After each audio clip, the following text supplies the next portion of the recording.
Asop tin reng ka chia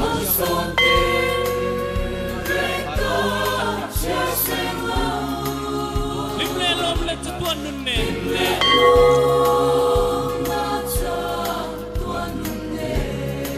Itel lo tuan mit khap kan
Happy mo yun lang. Where? Cái là phân lâu. Anh mong khô lá thì nó cũng chết tụi mẹ. Sao à? Một xe tập bơi ô, xe tập bơi đâu lật đâu đó.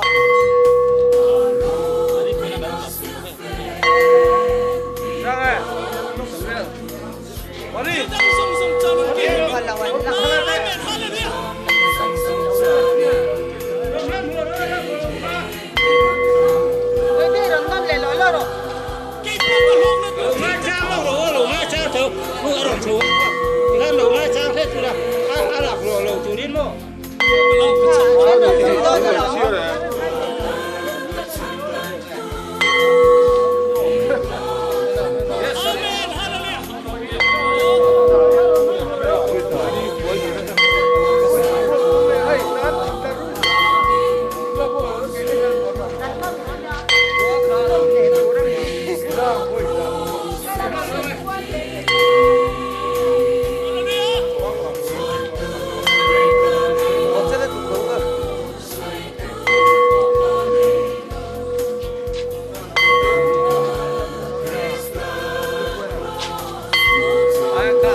in khom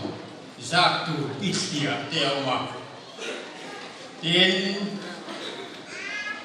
dài thì nó hùn thế bộ tắm ta có ông lain thì ni hôm phải bắt hiện bao sầu nó đâu in hùn râu quý cần chăng anh đi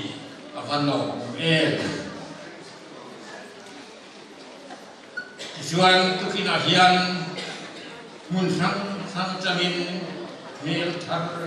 an hu bel zela tu wangin hei khom na he simili lo pura mun sang lo kal isong te chi pai kan lo ku chawani ole hey ôi lâu lắm lâu sẽ là cùng thế lâu tâm về ta cùng bên hi cùng sống kiệt và sợi là hành biết nam ya chứ vào bên hi lại á suy na em một thế là gì thế là thế bộ khan à khai à bạc là thế ông bà đã nghỉ quên đi lâu lại thằng tâm thiền đó nha thì các sự vấn đề Atian si mai bukin atian him dingai masa tu kolalpa rau pui na te thilti thei na te choi moi na te ne na te lal na te hi ta ani ya le van song hi ta ani sia kolalpa ram tui ta ni mi song a chung nung deri ni ram song teu lal pa choi moi lim takin au tu lom chung in lal pa rong bol la sa sa chung in a ma lo da lo lal pan ma so se chung tai ku olal pa khovel korso takle makan koi nakara tukina hian voinia hian tu huna hian keni hota na hun tha min siam saka nangma bia achoi moya zubili te long thei tura hun tha min pe ka bangin long tu gan kan saye kan tia pia ma hian i hing lo ko wi ber sila hing lo le fel lo ka thil kan tia ni koin nangin min ngai kam la i ro pui na an zer kan tia pia hi in man sak tu vin kan la pai sak ta min kan lo di le amen tek na chuan jiek tu so ila kan ram te le tu dang ma tu rom piang te se le so ma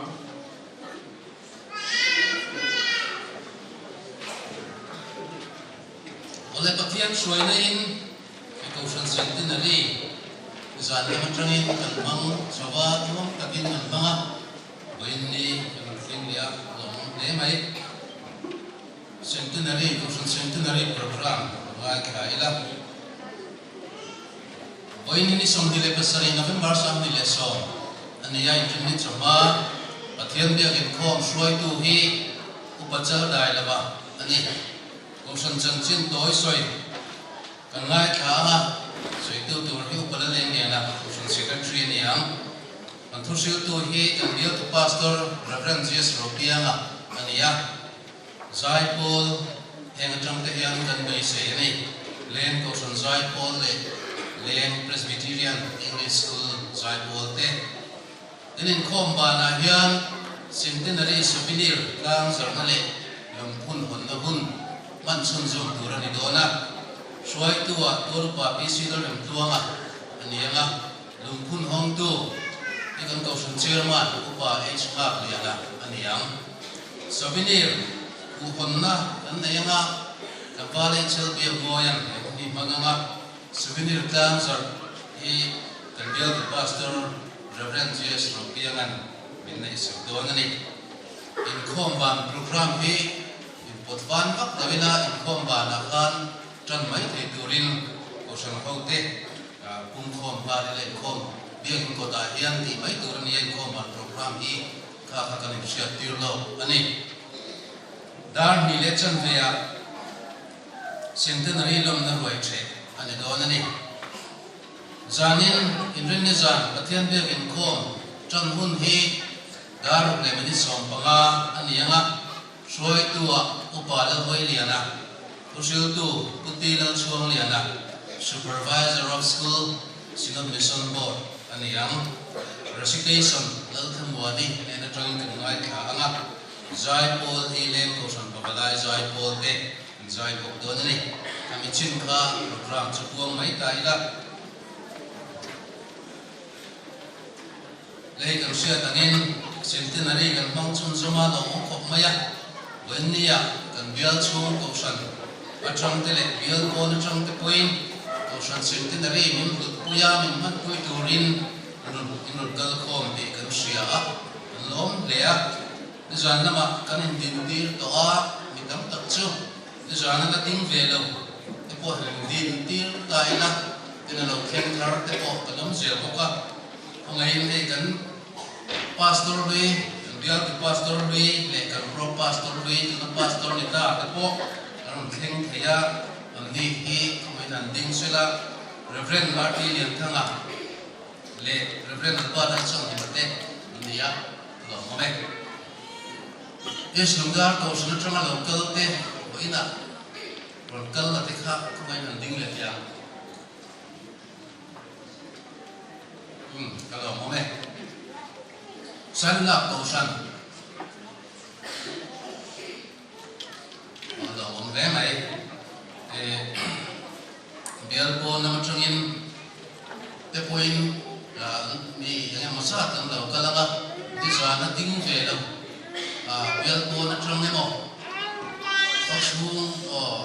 phachung mi po helai centenary wa haron hote tin kan cầu san na chunga chuak to centenary mangaron hong te kan jawain centenary awanga lai mun mun pan khom jong jong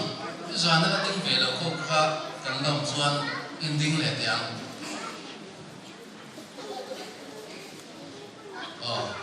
alom tak site ikoina len ko san chuan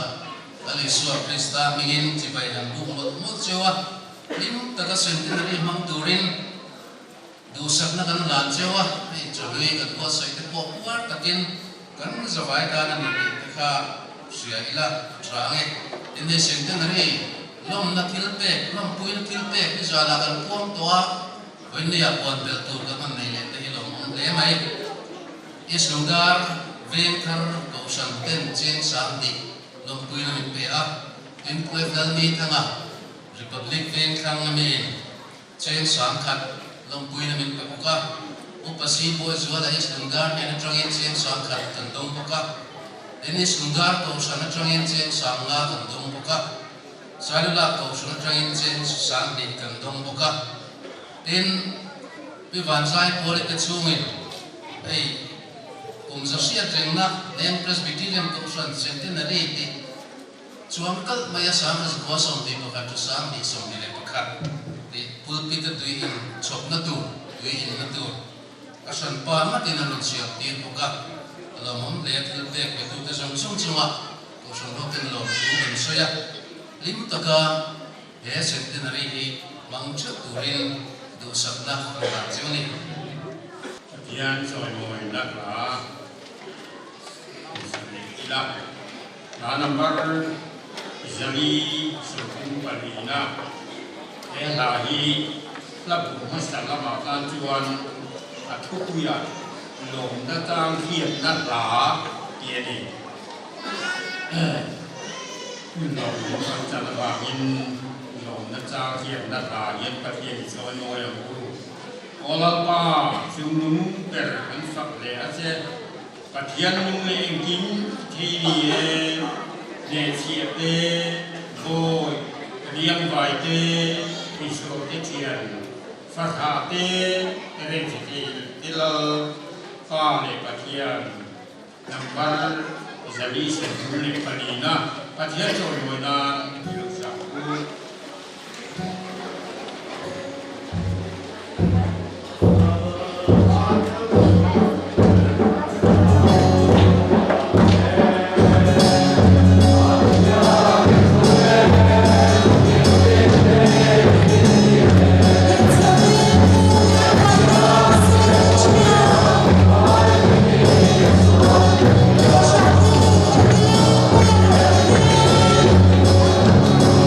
lỡ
tuna chuan EES Zaipol Pathian Chong na sa Pugin Nomila ni Busen ka kasi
với là hiền lên cầu thang trên tên này cần lom na cầu thang chân chín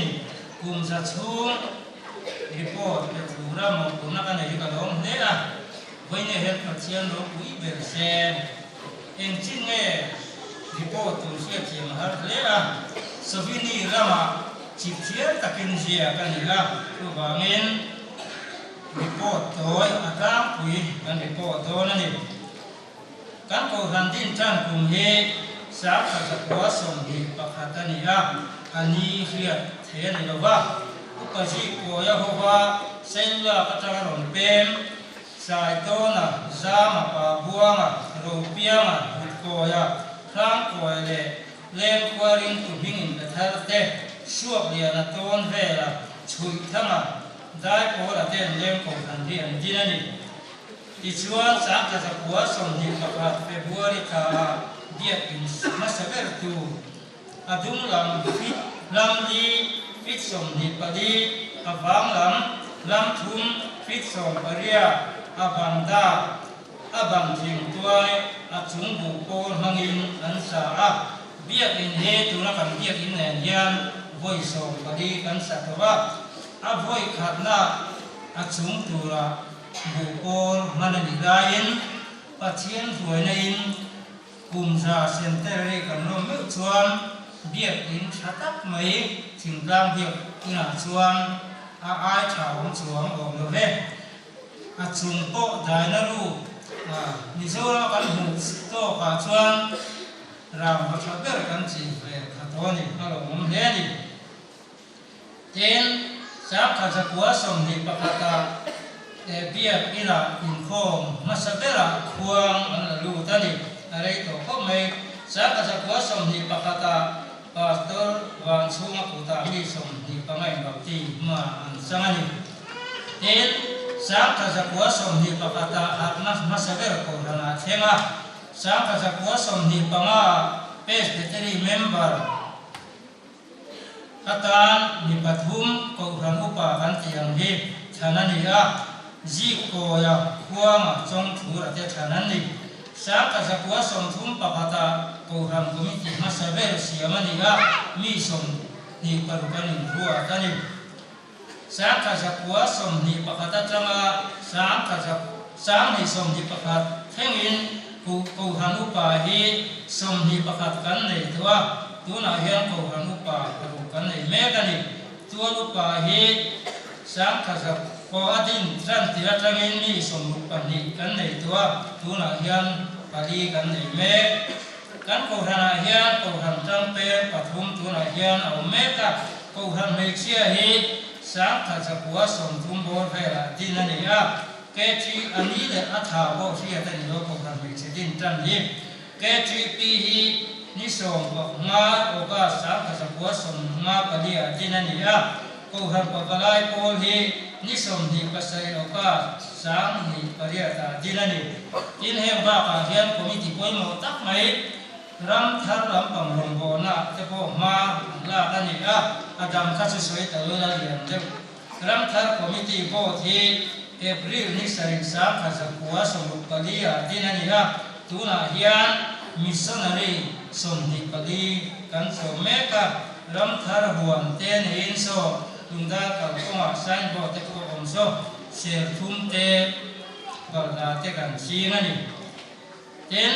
in khom pui masaber ti ko bian in khom pui ti ni a sa ka sa kwa som ni par ruka kan donga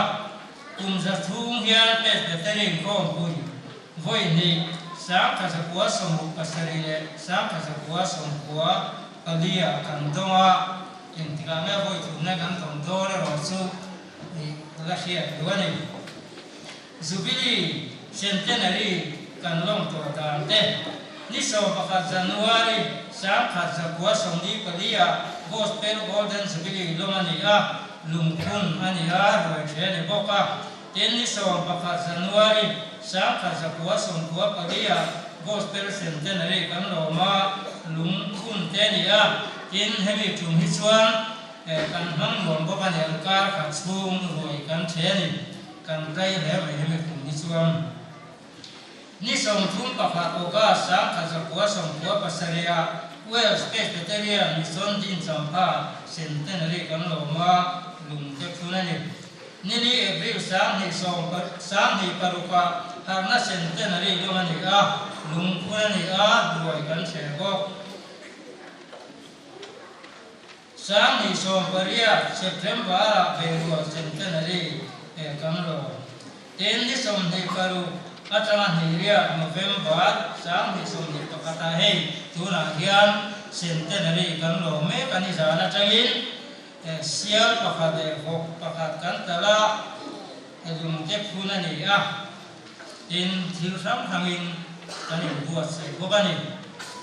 ten zirna lama hei ichena khan PS no pangte an ron zai thero mong khop maya sa from zirna sikul presbyterian English school hi kum sam hi panga din jana ni a tun khang in thuang takin kam na chun zom zela tuna hian poria them ke sia tama poria them sikul kan hong meka ti chuan COVID-19 hilema bangin ni kum lama te sikul kan kan mumal thelo dongin ti chuan tuna sang ni som ni atama som ni pakha tuna sikul din hun chu he tiang hini zila ja thi som kwa pa ne ni ami pa som thum pa kwa mei chia som ma pathum zirti tu headmaster telin mi pa pa ni mei chia paria tan vai so ma no mani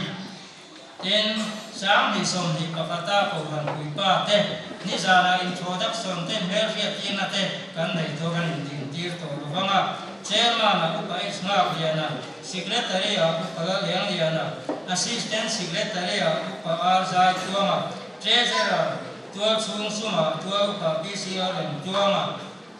sinot sum tua pa isdian tuama finance secretary tua pa isdi sa ateni in hei centenary kan lom ma hian ni sa na ma te kan puang to a lom satya kan nilwani kan centenary kan lom hian kenge kan ko ran ta kan no koyang ti kan ngai tua ta chuan ko ran ho jang tu tak chingka ho la chuan ko ran ho la chuan anga tha so kalak mulowa kasin zau lo kon me thaya chu tiang chu so kan pe mana achung te kan silinga achung te tin lai cham kam tak te kan fuwa ai zon he puar ti ate dia la phai so om ko ka ding lo wa ne pali ko kana chuan chu tiang chu za u om lo tak ho kan de na kira in khom ba na ta ko tha ta ko achung ate son la ai da tha ko pang chu tiang chu kan din the kan lo he a nuai som thum ve kan se ani ina ba ka kan ko han hiam centenary kan lo ma tram hiam re thei te pual relief fund siam bu kan ti a chu thatin seng sam thum kan ta a chu pa chen ram kan la khom hiam tua chung suma tangin jeng sam thum kan ga thina mi eng osa dam lo kam nan te ai zora dam do ina cancer abaga kalte na har sabi tuarte tranquina kan mang ko chinani hen in siana ma hian kal to mela kan ko ran din mun in siana buwa amine na dang lam theta chan chu sovini ram pangin non sia ruang ti lai le tu na te hian kan din mun na dang ko ba at le lama chuan kan kiam theta ko ni the ma ro chu le lama ma kan so na kan long deni ko hanin za thi tu na hian za som thum pali kan om towa ko hanu ka za paru tu ru ka za pali ko han member dong song hi zama som kwa kama kan ni ga mi pa dong song sa ni som kwa pathum me chia dong song sa thum pali dan ku so kim za zali som di pathum missionary som za thi sabini ra han hi thumani ga ma se tu na hian ni di kan so me kan ni na piang za thi mi pa panga mai chia ka de na piang ko hi piang thar ni min lo pa piang ko no ma chi tiang chuan kan ki ko ta ni alo mum de se la ni chu ti ruwa lo chuan hei centenary lo ti kan in buat se ni za kan ko to kha a thum na kan ruam man kumin chunga ko thum na kan lo ma chan chu kan ki pui lem ba mani chumi ani ga chumi ba chuan kumina hian kan ko thanin wa toy na kan to le me ya voi ni a ko hian rilu ngai to na ka thui le me ya bu kumina hian kan ko ran mi paria ku ting ka pin chatuan na mi kan sana voi ni hian kan le ni ato na ta chuan pathian in le ko ran adin tira tanga kum sa chung har sana tam takara ko ran ho te tum thai min la om puya min la chen si reng hi kan lo ma chu ti ruwa chuan ko ran lo tin tu ma sa ta tele ko ran long bo tu lo ni to te ko ran remember ringom tak lo ni to te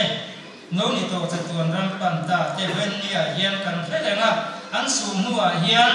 centenary kan lo ma tangin pathian ta na man ta tuin bua sai thar chawang u centenary kan lom kuma kan rong bol pui kan nu le pa pi le u le nau thian temi paria tin chatuan nam pan san hi theom kan ti in ang ka san ta kan chung te ta pathian thamuan na kum pui na kan ti sak kan rong trai sak koi mo e mani voina tang hian pathian ro pui na pathian tharau thiang him por thei turin lo na buan sinila kan taksa kan o kan ku le ke te pathian chon mo nan ga ni la lim takin lamin pathian chon mo chawang bu tin hei voini hi centenary lom ni ani a tlai da ni la chan ve a centenary lo lim takin ki turin kan in buat sai tu ani a voini ran khom zong te ba ka ron in khom rem chang thei lo te lem kho chung om zong po lem ko hanin centenary ruai him takaki chau turin kan in so mani kian tu sa kan mai kap main men jai ko ke kian chau na na selai so ma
cũng gần đi quay một rồi nói nó đi à cũng gần lúc đi chia là lại cô trên số pháp in thì sau công việc thực hiện bốc in cũng gần lúc đi chia rồi nói là một số các số pháp bukan saya mengenai tuan puja mengajar orang referensi serupa yang biar tu pastor yang sahaja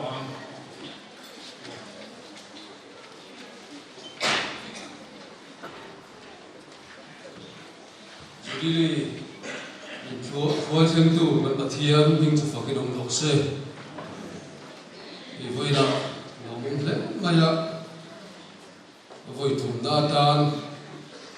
thùng thùng rồi mình đã gắn xe mà bát thiên thì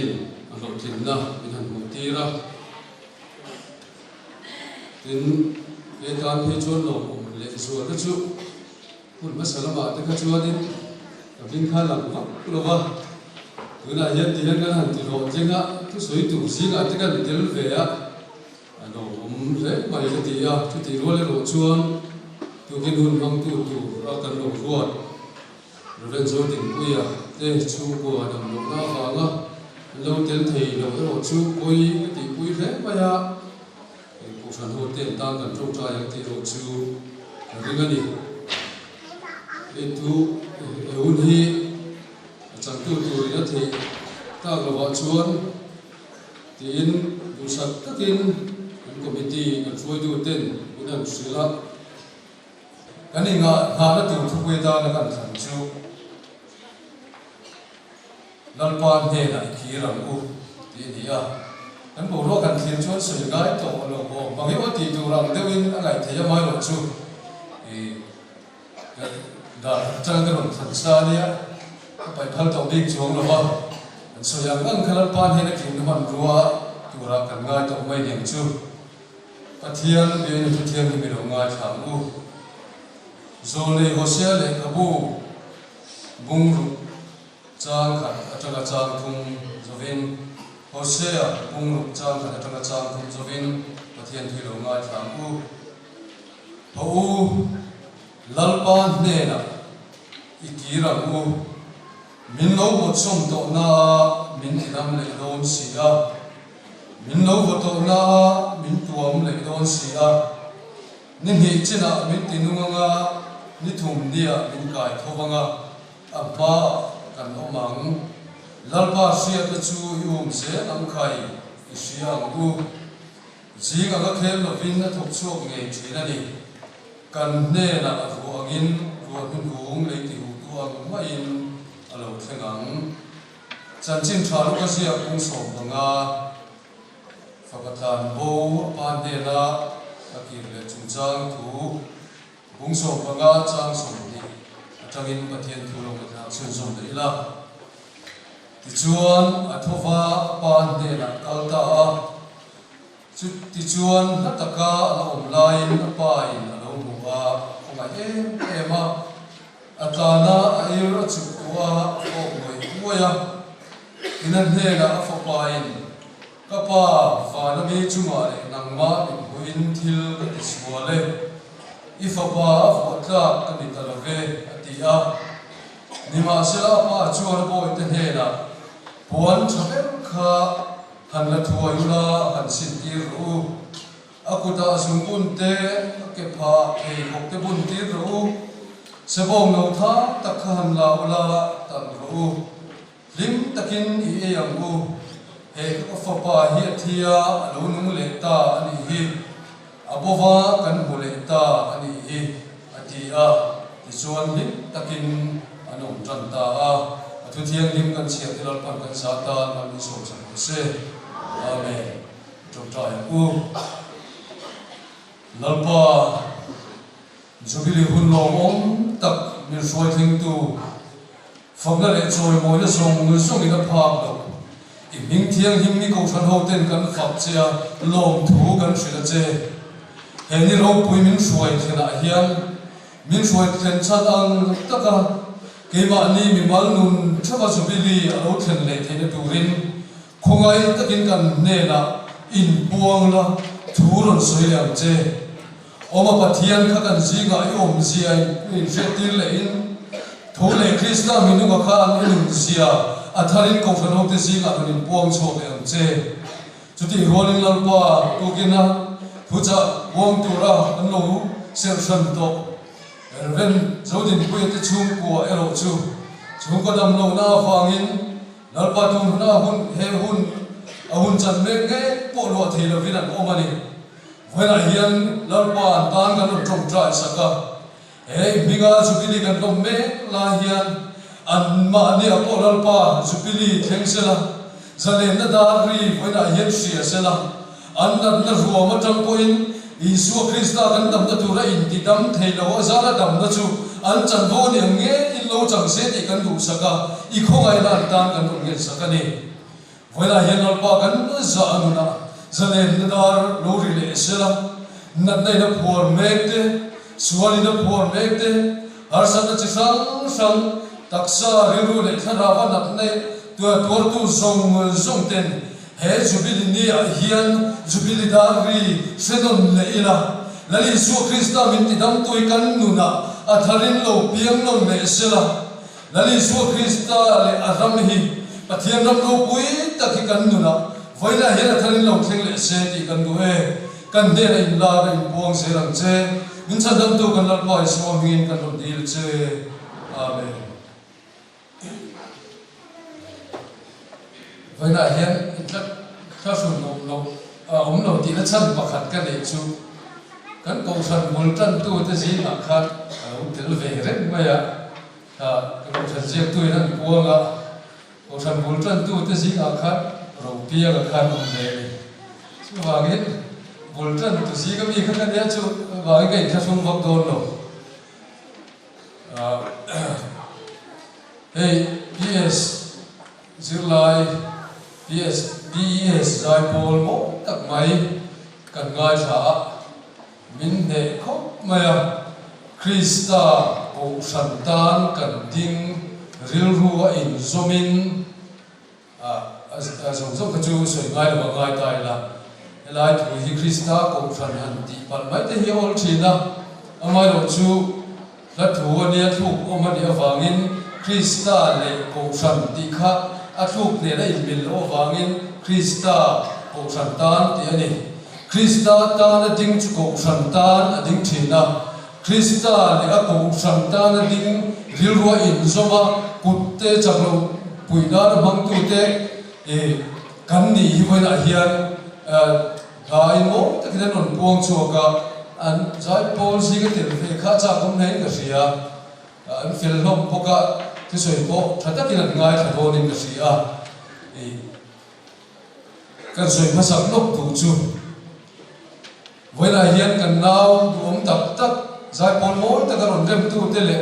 he na ma po no po om tak tak te ni ching kha chuan an thu thapa tu ting tan thun dan ki an chuak ta nge ka se chi anawa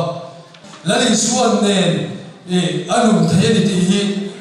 atakin ke ma hian ko bu ve in kan sia chu wangin no pang te ni piang tharin ni Isuatan in lalula lali suani in lal in chandam tua ta pom ro chu chu pian thar na chu ni mai engamoti taka var hok nai mo engamoti taka min non khaya ti bial bol nai mo hi pian thar na ni kerlo du khan na I su kan khan hi pian thar na chu ni mai chulai chu kan ril ru chiang se ti kha do pang polin kan sun sa ni chu re du fe một chuột cho cần mù hình mấy nga một chuột hàng lệ thích cần soi con nha thì chuột với là Jubilee cần nổ mà cái Jubilee chú không huy à coi hiện là thằng chỉ là cùng sari đàn dễ là Jubilee à thằng anh đi tí là tuổi song in Jubilee thì chú sa lên na tí na đi à chú ta chuột Jubilee cái bôi một anh này cũng tôi thêm thấy cần ngay thằng à pakhat na chuan Jubilee hian ngai dam na keng thina ni tuine mo are thei awangin mi sum me mo lo puk se ani lo point mi thil lo pata se la chumi dan chuan a lo le aram te mo lo da kham ta se a khami ada kham a rul na tur nei lovin lo om ta ang se la kum ruk chu ka teng kan var in omanga kum sari ani ni a chuan kum sari a lo thena chuan abat na pa in chu pa chu nghe ni a ne na pa tu kha angai tamani lali suan chan chin thama thu nei na ke thar le tu rin min du ani chan chin thai kan soi na sa kan huin eng ma kan ni lo kan ti mo chan chin tha thu nei na ta ka mang tu rin chan chin tha dun pui tu rin chan chin tha dam pui tu rin chan chin tha di pui ngam tu rin chan chin tha rin om pui ngam tu rin voi ni ai hian lali suan sung pun min pe ni chan chin tha thil ti the na kan nu na hian ata kin lo theng le lo se chung te po chu su ni tho ani chu ruai chul ban chau ina min the sap te ni ke ni kan the the lo ruai te kan kil tur ai o pui so ruai hi lalpan nin kil chap turin min the sap turin tu na hian min ma me ka ni chu ban ne na ikir le amu lalpan thu kan soi te kan sa ta lo ni so so se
tura hian kan Lord Isu Krista ho na le thatna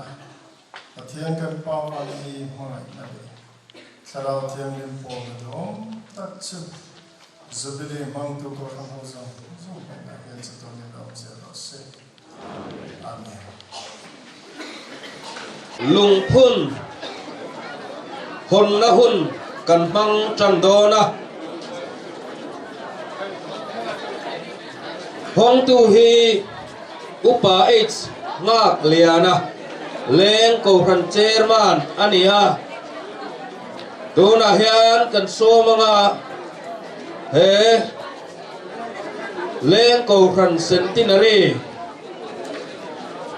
lung phun hong turin tu na upa h ngak liana ilo so mang u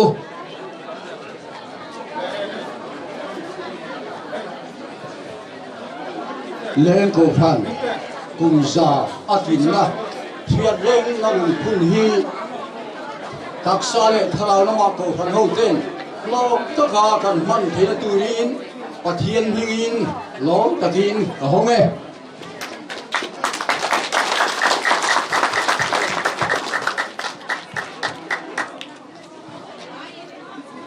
ngô thị khan lung phun chu a hon hun kan bang zo ta a souvenir tlang zarna kan nei le anga hemi kan tlang zar ma hian he kan souvenir khu hon na hun hang turin tlangwal hl biak moya bm a hlon do tu này lâu so mong u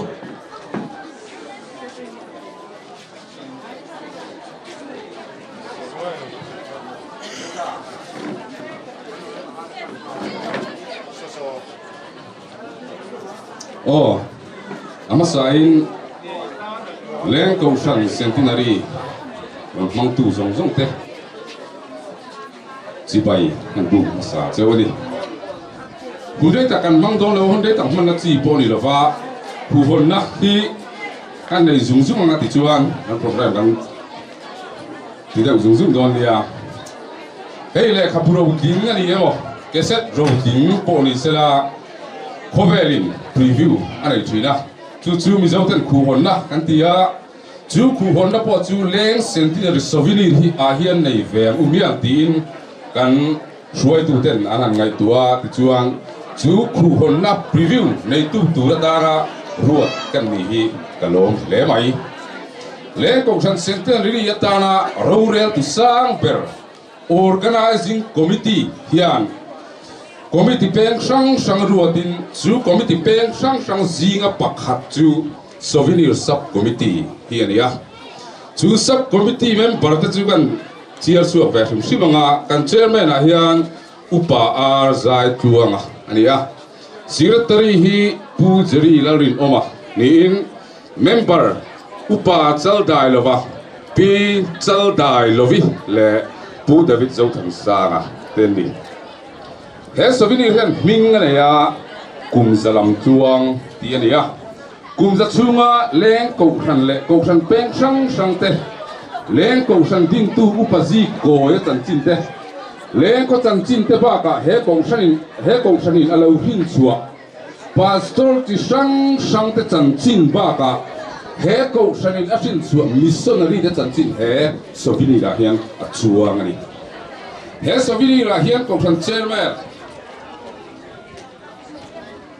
he souvenir la hian ko san chairman pial tu pastor le moderator Mizoram Sinod ten Thucha inpulan tonga Konghan secretary upalal eng lianan kum zachunga leng konghan chamchin ziaka chun zomin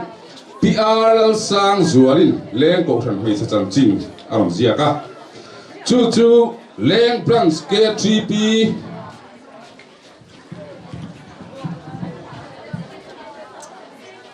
chu leng branch K3P chamchinin chun zomin konghan pawalai po chamchinin chun zom le a to pera report to pera hian leng konghan Sunday school chamchin ti pu zeri larin amazia om bogani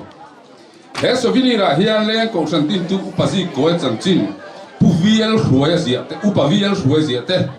leng khua ti leng ko history upa chal dai lo zia te Reverend Robo chan chin ama zia nge te Reverend Ezrem thanga chan chin ama zia nge te Reverend Gospel than moi chan chin te Reverend Lalzui li chan chin te puti la chuang li chan chin te ba ka kan missionary tho pu LH lal biak sa chan chin te chuang ni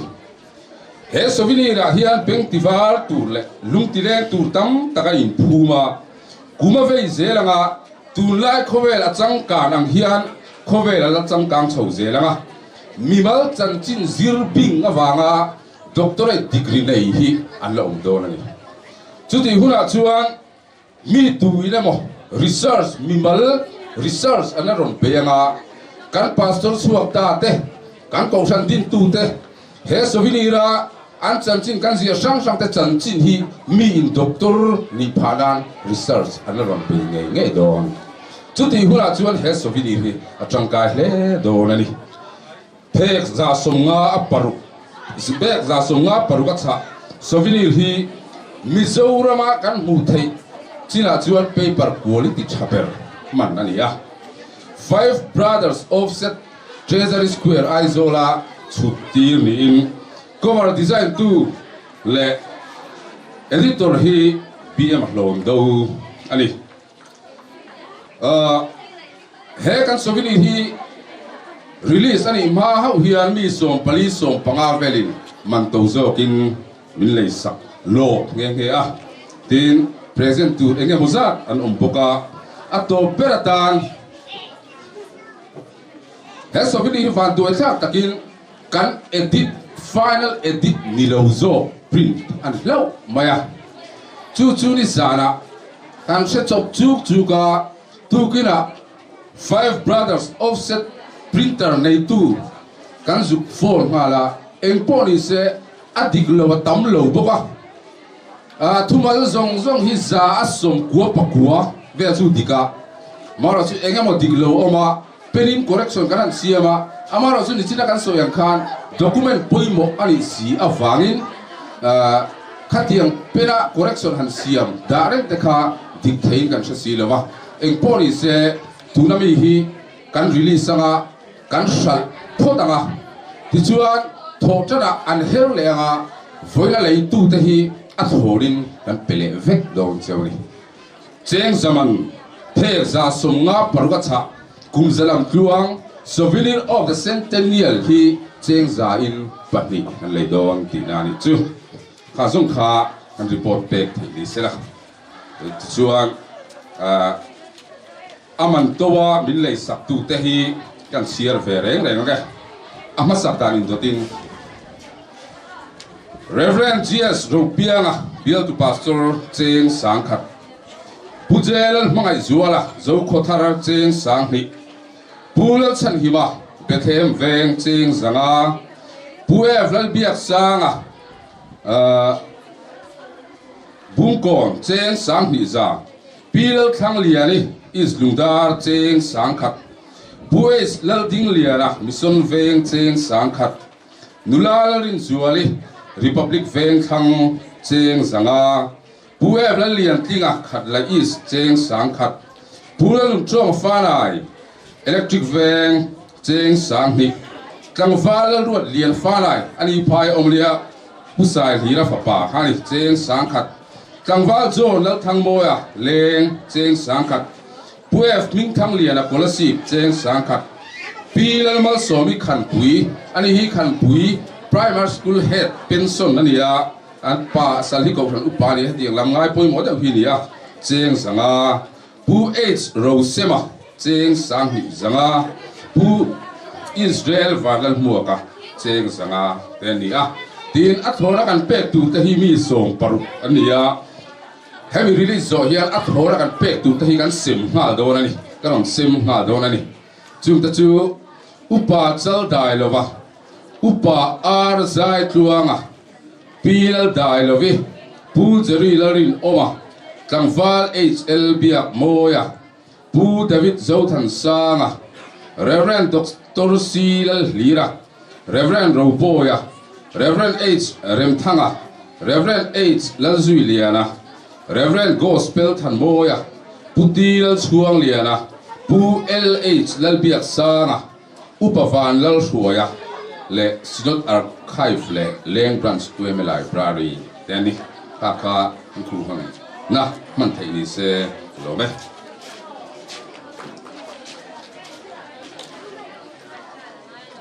Le tuna chuan souvenir lang zarna kun kan neyanga hemi tlang zar zo hian tuna ron soi ang khan kun ron lahal sela souvenir present tur le pek tur tekha aku hong tu tlangwal HLB mo khan hun ron hong hal sela atha ome tuna chuan leng centenary leng ko ran centenary souvenir lang za turin Reverend GS Rupiang bial tu pastor ilosong Lali Suwa Krista Ramzau Zel na turle ko san hoten tangka taka kan hana kan tan mo som ro pui tak ani na turin leng ko san su jubilee centenary jubilee souvenir zalam tuang chu lalpai Suwa Krista mingin atlang zare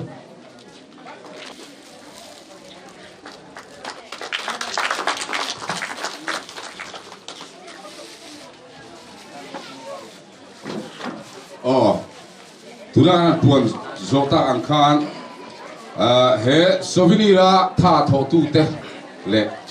article thuzia kan be saya minti lo din sak tu te present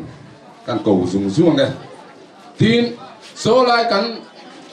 chimla ba so an zuara bukha cheng sa ria kha kan lenga a chut that kha kan in pele do na ni in mingan lo lis khap thap do la an lo zia vek do na ta chuan ka atharin kai pele do nia cheng sai bu ni in le don tin ani chu adik lo edit ngai kha tam mi lo nia upa chal dai lo wa upa ar sai chuanga pi chal dai lo vi pilal dai lo vi it's a pop pu zeri la rin oma Zangval HLB ang boya. Buda viso tal sanga. Reverend Israel Thanga.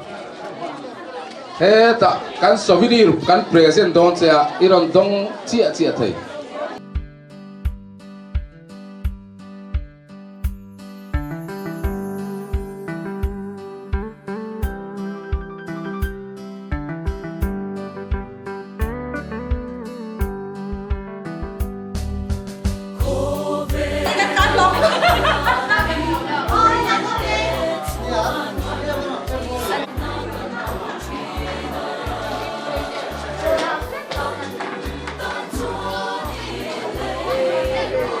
Ruai che tur zong te kan lo na che u war takai turin du sa na kan la na che u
Ini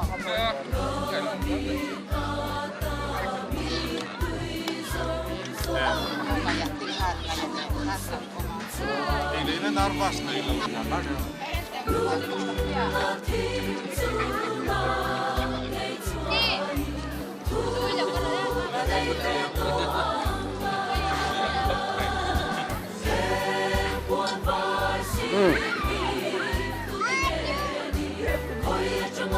Baru deh.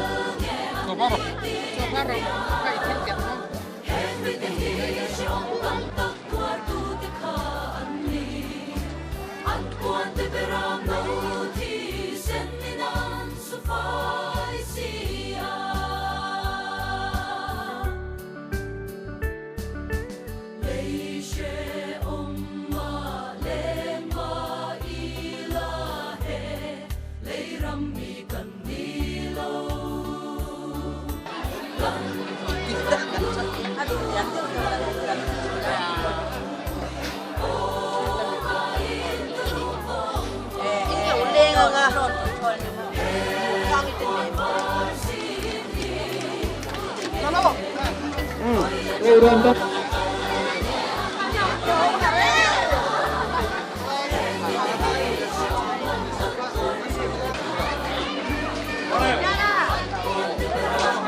Bây giờ cái hậu và tu hay chỗ ăn muối này thôi.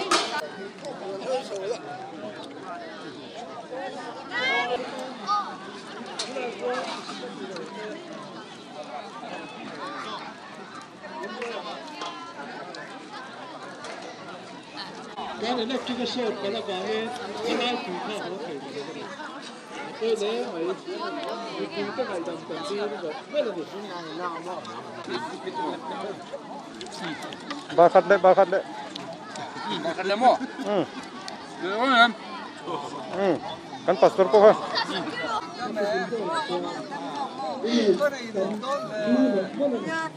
Baru. Lah, nhảy khai miền lạc về tôi là